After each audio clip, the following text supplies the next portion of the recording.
সেটা হচ্ছে যে এই দুর্নীতিমূলক প্রক্রিয়া থেকে শুভেন্দু মুক্ত নন। আজকে যদি বিজেপির শুভেন্দু দুর্নীতির বিরুদ্ধে কথা বলেন, তাহলে খানিকটা আয়নায় তাকিয়ে দেখলে মনে হবে তিনি নিজের বিরুদ্ধে কথা বলছেন।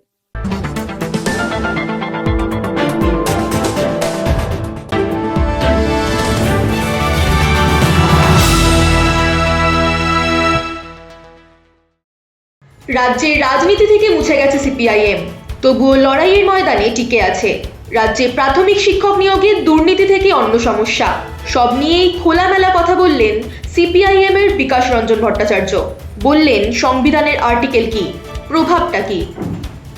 হাইকোর্ট প্রাথমিক শিক্ষকদের চাকরি বাতিলের রায় খারিজ করে বহাল থাকার নির্দেশ দিয়েছেন, আর আপনি সেটিকে দুর্ভাগ্যজনক বলেছেন। এটাও বলেছেন ডিভিশন বেঞ্চের রায়কে চ্যালেঞ্জ করে মামলাকারীরা সুপ্রিম কোর্টে গেলে আপনি আইনগত লড়াই চালিয়ে যাবেন। এতে কি আপনি আপনার নিজের দলকে বিব্রত অবস্থায় ফেলছেন না? বিচারপতিরা তারা স্বীকার করছেন দুর্নীতি হয়েছে, কিন্তু তারা মনে করেছেন যে এতগুলো লোকের চাকরি আছে, চাকরি খাবো, সেই দিক দৃষ্টিকোণ থেকে তারা তাদের চাকরি বহাল রেখেছেন। দুর্ভাগ্যজনক এই জন্যই বলেছি, এই চাকরি বহাল থাকার ফলে কিন্তু যে সাংবিধানিক যে নৈতিকতা, যাকে আমরা বলি কনস্টিটিউশনাল মরালিটি, আর্টিকেল 14-16, সেটাকে খানিকটা অগ্রাহ্য করা হলো। সেই জন্যই আমার মনে হচ্ছে দুর্ভাগ্যজনক।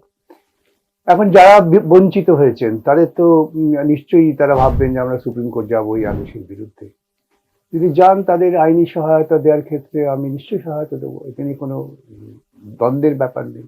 আমরা আবারও বলি, যদি আমি চিন্তা করি খুব সংকীর্ণ পরিধিতে, যে যারা চাকরি পেয়েছে শুধু তাদের স্বার্থের কথা ভাবি, তাহলে সেটা হবে বরং বিড়ম্বনা দীর্ঘস্থায়ী ক্ষেত্রে। যারা চাকরি প্রার্থী ছিলেন তাদের সংখ্যা আরো ব্যাপক, তারা কিন্তু যাকে আমরা বলি সাইলেন্ট মেজরিটি, তারা মনে মনে ক্ষুব্ধই হবেন যে দেখো আমাদের কথা কেউ বললো না। এই জন্যই দল বিড়ম্বনায় আদৌ পড়ছে না, পড়বেও না। আসন্ন নির্বাচনের আগে যেখানে 32,000 শিক্ষক ও তাদের পরিবার মিলিয়ে লক্ষাধিক মানুষ স্বস্তি পেয়েছেন, সেখানে আপনার এই মন্তব্য সিপিআইএম এর ভোট ব্যাংকে আরো ধাক্কা দিতে পারে।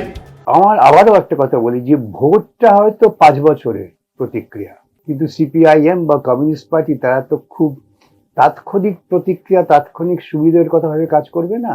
তাদের লক্ষ্যটা অনেক বড়। কমিউনিস্ট পার্টির লক্ষ্যটা হচ্ছে একটা নীতিভিত্তিক সমাজ প্রতিষ্ঠা করা। মোহাম্মদ সেলিম বলেছেন, প্রাথমিক নিয়োগ দুর্নীতিতে শুভেন্দু অধিকারীর বড় ভূমিকা ছিল।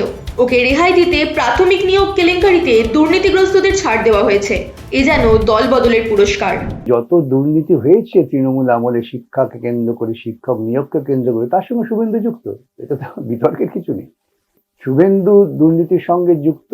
সেই দুর্নীতি যেমন প্রাথমিক নিয়োগের ক্ষেত্রে হয়েছে, মাধ্যমিক উচ্চ মাধ্যমিক নিয়োগের ক্ষেত্রে হয়েছে। অতএব যেটা উনি বলতে চেয়েছেন, আমি ওর রাজনৈতিক ব্যাখ্যা তো উনি বলেছেন আমি দেবো না, আমি কখনোই তা করি না, সেটা হচ্ছে যে এই দুর্নীতিমূলক প্রক্রিয়া থেকে শুভেন্দু মুক্ত নন।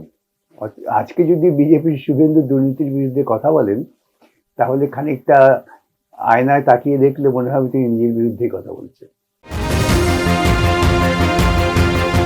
আপনি কি জনস্বার্থ মামলা করে রিভিউ পিটিশনের দায়ের করবেন? করলে কত তাড়াতাড়ি তা করা যেতে পারে?